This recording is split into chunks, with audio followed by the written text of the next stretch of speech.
Hey there!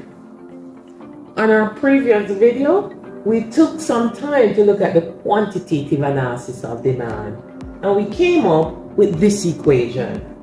Now, what I really want to focus on, let me get rid of this other stuff on the board.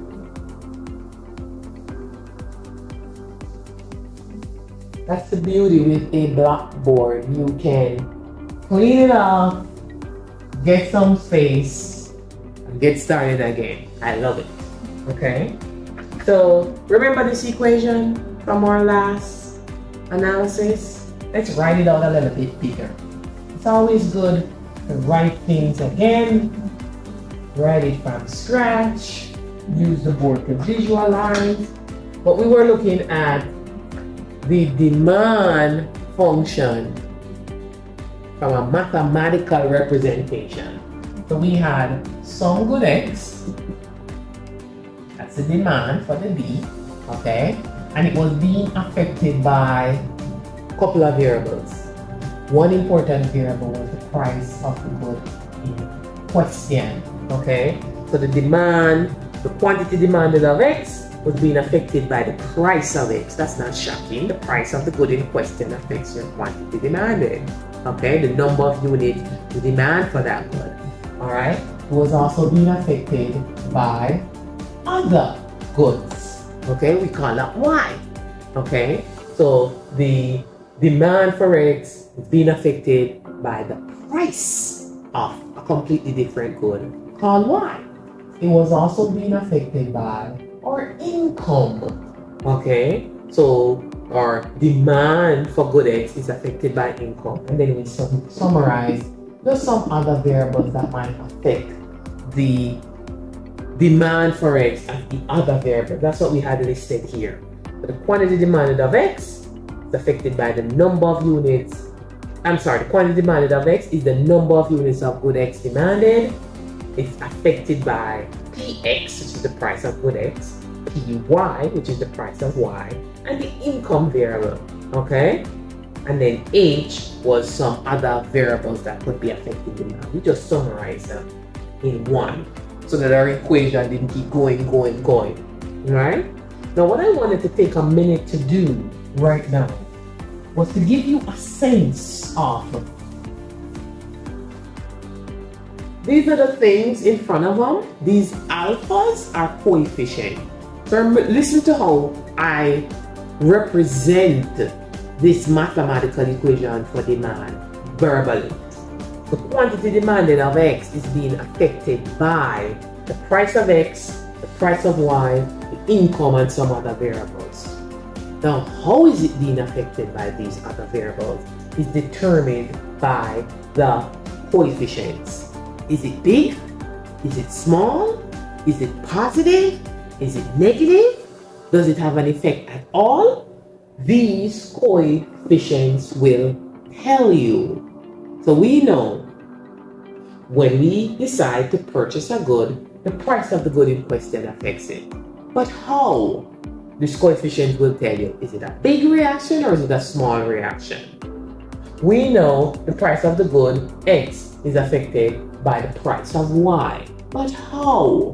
Okay, same thing with income, same thing with the other variables. So these coefficients are not there just to look pretty. They're there to give you a sense of the magnitude of the particular variable affecting the demand for X, and also it will give you a sense of the type of effect it has. Let me show you what I mean. Let's start off with the price of X, okay? PX. Now think about this.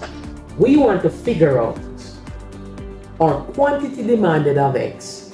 How is it that the price of X affects the quantity demanded of X? Let me ask you a different way. When the price of X goes up, what do you expect to happen to the quantity demanded of X? So if the price of X gets more expensive, what should happen to our demand, our quantity demanded of X? You go in the store and the price of X goes up. Do you get a lot of them or do you get a little of them? So if the price of X goes up, the quantity demanded of X will go down. Doesn't that make sense? And if the price of X goes down, the quantity demanded of X will go up. When something gets cheaper, we want more of it. When something gets more expensive, we want less of it. Notice what I just did. Price of X goes up, quantity demanded goes down. Price of X goes down, quantity demanded goes up. So, those variables, they're moving in opposite direction. So let me ask you a different way. This alpha X, the coefficient, since the variables are moving in the opposite direction, which sign would you expect it to have? A positive sign or a negative sign? So opposite direction, you think it would be a negative sign or a positive sign? Negative. It's going to be less than 0, right? One goes up, one goes down. So this is going to have a negative sign. This is what you know theoretically as the law of demand.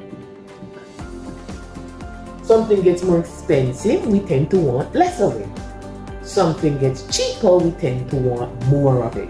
Doesn't that make sense? Alright, let's move to the next variable. This one is a little bit tricky, so pay attention. This is the price of another good. So watch me, I'm going to go a little slow. And we're going to visualize it on the board. P of Y, price of Y. Now, if the price of Y goes up and we buy more of it, let me say it again. You walk into the store and the price of Y goes up and you want more of X. What sign would that have? Up and up. The price of Y goes up, you buy more of it. What sign would that have? This alpha Y. If they were going in the same direction, I'm going to make you pick up a pattern. Up and up, same direction.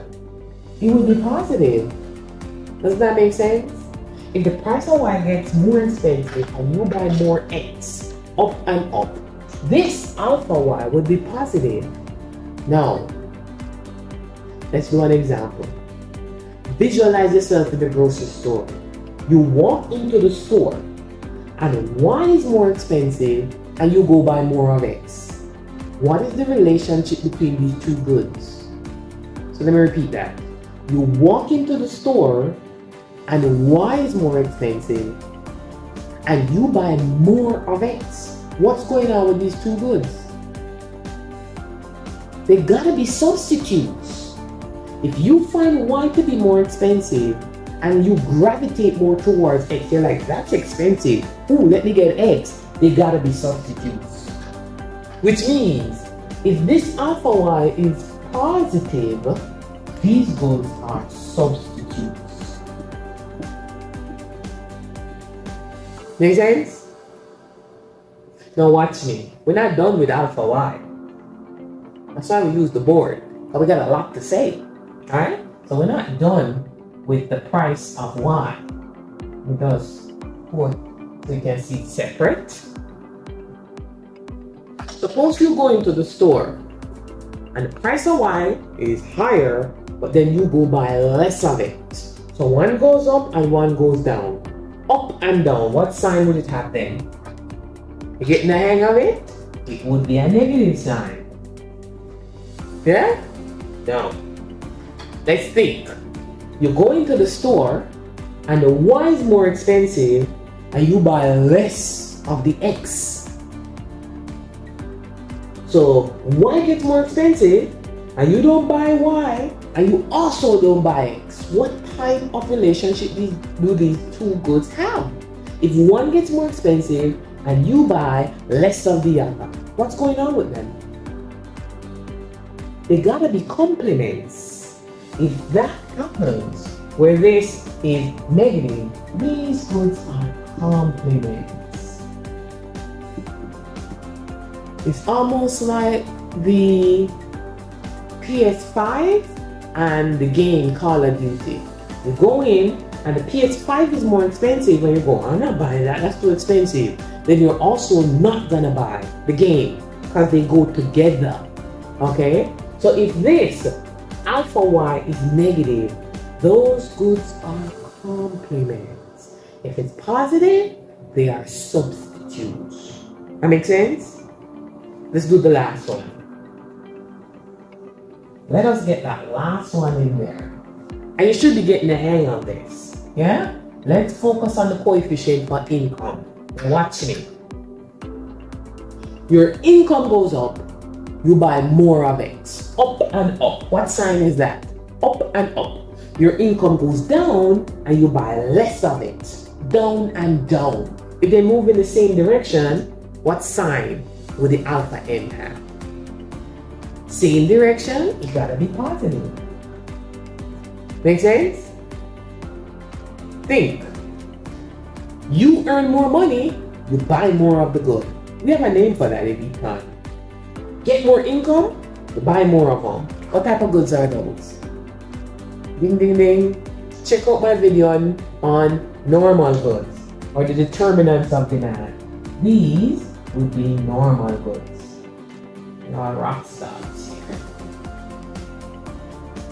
Last one.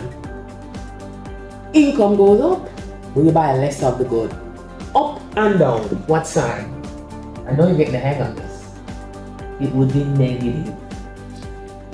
Your income goes up and you buy less of these goods. What type of goods are those?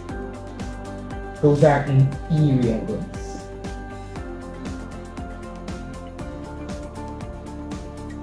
Kind of like the used car example I did in the previous video. Yeah?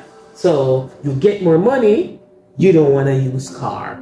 You get more money, you don't want a bus pass. Okay? So those would be inferior goods. So you get it? When you get this mathematical equation, the sign of the alphas will give you an indication of what type of good you're dealing with. Okay? That's the law of demand. You would know if y is a substitute or a complement depending on if it's positive or negative. You will know if x is a normal or inferior good depending on if the alpha n is positive or negative. And that's how you take this equation and tie it to your theory. I hope this lesson was helpful.